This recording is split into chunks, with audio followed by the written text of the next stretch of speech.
I want to just for fun, maybe we could just do, Mal, like your biggest mistake and then like your biggest personal achievement as far as what you've contributed to Born Primitive. And you like, don't be bashful. Like if you're like, hey, if I had not done that, this is the time to be like, no, that was all me and I should get credit for it. You'll probably still have a different story. What's that? Yeah, maybe. Yeah. Biggest mistake. Biggest mistake. And it doesn't even. I don't think Bear knows about my biggest mistake. So I'm not going to talk about it. Did it happen recently? Yes. Oh no, we got to hear it now. No. I mean, if it's already happened, is it still ongoing? No. Kind of. Okay. It's not. We can't get it back. Oh, so it's fraud. Fraud. What? Fell for a fraud. What? Yeah, I don't know. She got fished. Oh, wait, what fraud? Mm-hmm. Just an email. Someone hacked into email server and responded to a chain about a payment that needed to be due with updated bank information. And you responded? I changed with updated the bank information? I changed the bank information and paid to the fraudster. How much was it? Off air? We'll Off air. Oh my, well, let's do it on air. This is the last episode. $86K. Oh my God. 86. It was bad. How long ago was this?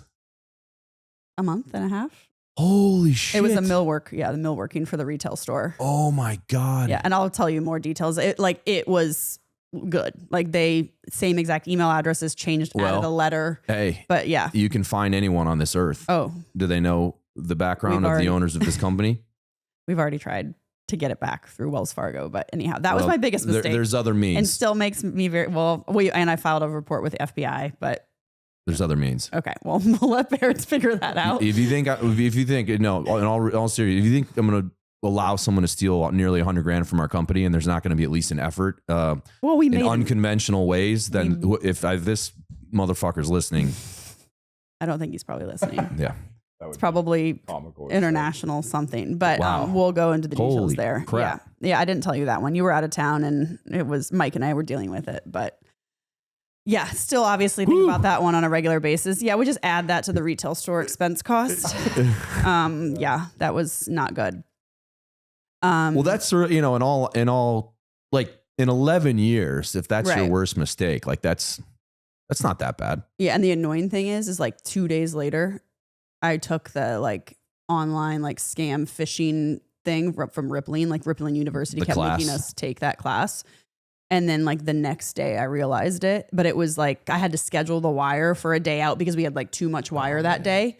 So literally like I was one day off from they played into like, just because and this is a compliment, you are so on top of things that it played right into that. Like I would have read that and been like, nah, like, because I'm a little more lax there, but the fact that they were like, well, then they say, we just want to keep this moving. Yeah. You said, don't we have net terms? Wow. They're like, we just want to keep this moving. Yeah. Basically things got in quicker than we expected. And if we can go ahead and collect the payment now, we'll be able to get started earlier than we originally planned. And like literally from the same email, but like the names were the same and everything in the same chain. If you clicked into the email, but if you clicked on the email and you like brought that drop down, there was a letter added to everyone's email address. The same letter, like an N and an L. Wow. Yeah. Well, this ain't over yet. I can promise you that. Okay. Well, yeah. I'll fill you in on that. And then I would say, I just worked, like you had the idea, you started the company, you put all the work into producing the snatch shorts and everything. And then a few months later, like, you left for the military. So I could have been the kind of person that was like, this is Bear's endeavor. Like, screw this. I'm not doing this. Like, I'm just going to continue to clean teeth 3 days a week and relax and go to the gym and do nothing else. But I'm not that type of person and I don't like failing. So when Bear said, hey, I need you to run this while I'm at OCS and then Buds and then SQT and, the list goes on, I did it. So, and not really with much complaints. It just became what I had to do. So I'd say, I don't think the company would probably be here if I said, fuck you, I'm not doing 100%. This. So I'd say that's probably the greatest contribution I made was actually like, back in 2014 when my husband was leaving for 3 months and we were going to have to move across the country. It was just one more thing that I had to take on and deal with, especially like the first few months we had the snatch shorts glue issue, which could have ended the company. And we pushed through it and figured out a way to get them all replaced and, literally wrote handwritten emails to every customer that purchased and told them this could happen. we're going to send you a new pair if it does. You know, I'd say that alongside you and your brothers, obviously, who helped with that game plan, like, you know, we just kept pushing through and I just did it, you know? So I'd say that would probably leads to the success. And one of the things that I've contributed the most is just dealing with it all and taking it and just doing it, just you know, over and over and over again. You know, really, there was no option to me. It wasn't an option to not do it. Okay. Yeah.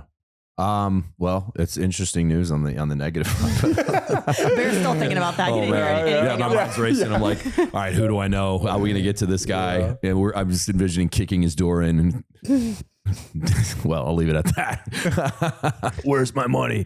Well, I think biggest mistake.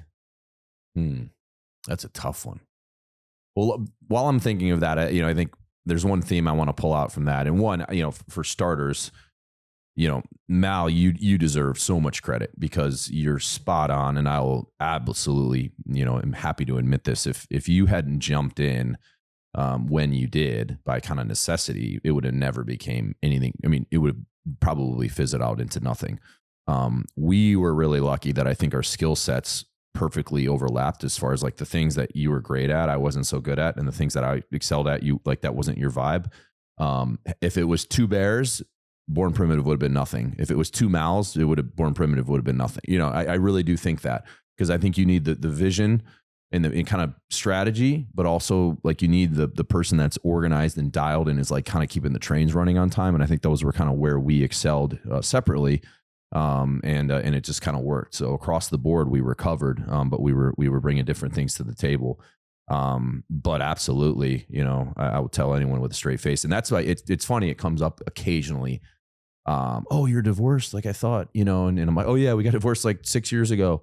And then, they'll be like, oh man, that sucks. So like, you probably had to like split the equity. Like, oh man, you know what I mean? Like most guys bitch about divorces. Oh, you lost everything. I was like, no, actually, man, every penny of that equity was 100% warranted. And I have zero like gripes on that at all. Like, you know what I mean? And I'm happy to say that, oh, wow, that's cool. Like I didn't, what I mean? It's like, yeah, she's earned every penny of that. So that's kind of cool. Like when I do still get that though, occasionally. And I gotta tell these guys like, no, it's actually been very fair. And she's earned every penny of that.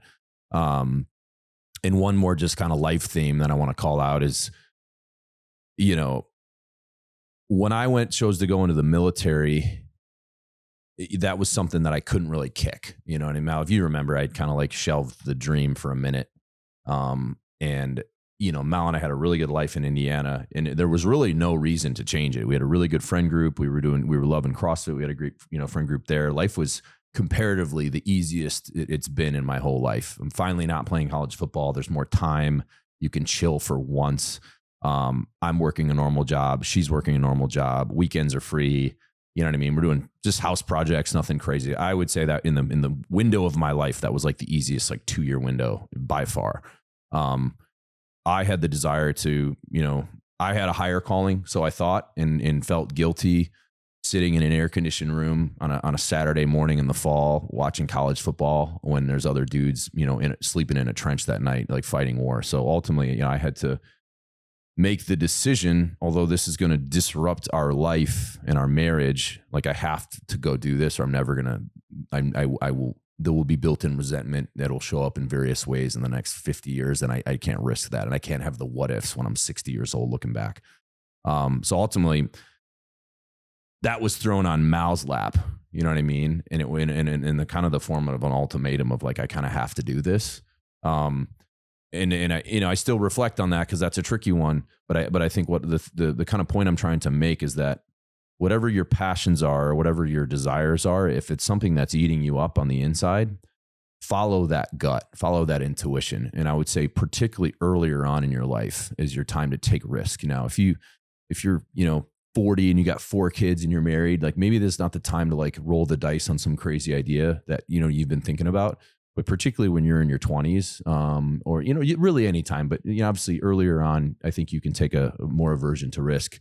But that was huge risk, right? And it did it, and it played out how it played out. Obviously, we ended up getting divorced, but awesome business out of it, and we still have a great relationship. So, I don't know why I spun off into left field on that, but I just think from as far as a thematic takeaway, for people that are wondering, hey, do I go do that thing, or do I go launch that business, or do I go join the military, or take a shot at the music industry or acting, whatever it is. If you're looking at the ceiling every night and you can't sleep, do it. And there might be some collateral damage that's going to come from it. I know it did with me, right? But hey, if you can lay your head at night knowing, okay, I gave it a shot and I went for it, even if you don't make it, I think ultimately there's more peace in that path. As far as biggest mistake, probably just organizationally would be our inventory management a few years ago when that was more on me though. Well, but it was me too, because I wasn't. We were so small at the time that 100% landed on me as well, because I could have checked that. But basically, just you remember, Tony, how much we were ordering so much product that we didn't need. And we still have some. It really should have sank the company. The silver lining in that is that was our most profitable year ever. So we had the cash flow, and that's also kind of why we didn't even realize it until like we started looking at it. Like, wait a second. So that's kind of a not such a sexy answer, but that's definitely something that should have sunk 19 out of 20 companies in a heartbeat, and we were able to get through it. And that's the theme with anything. I mean, we've been able to pivot and flex and get creative and get scrappy. And I think that's why Born Primitive will endure, because whatever the problems are going to come in, like we have the ability to come together and figure out a solution. Obviously with AI evolving, like who knows what's going to happen with that. And these problems are coming. Like there's tons on the horizon we don't even know about yet that are going to get thrown in our lap, and we're going to have to do what we always do and get scrappy. But that was definitely the biggest one. And as far as biggest win, people are probably sick of me talking about it, but probably would be the Veterans Day thing. Just as an organization, to be able to have that impact on 6,000 veterans and pay off their medical bills was just kind of like, honestly, still wrapping my head around it. But that to me was the culmination of building this platform to be able to do good. And we've always done that, but that was obviously like by 100x multiple, the biggest impact we've ever had.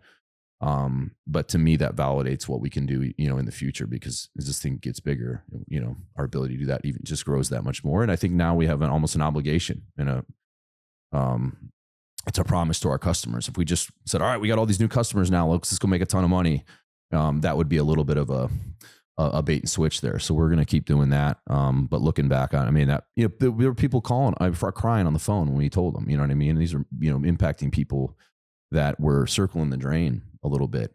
So even if you could have saved one person, it's a huge success. But the fact that 6,000 people, who knows all the battles they were fighting in their own lives, and this is just one less thing on their plate, means a lot to me. And that's why I'm so motivated to do it again this year, and why that's been like my main effort is planning this thing.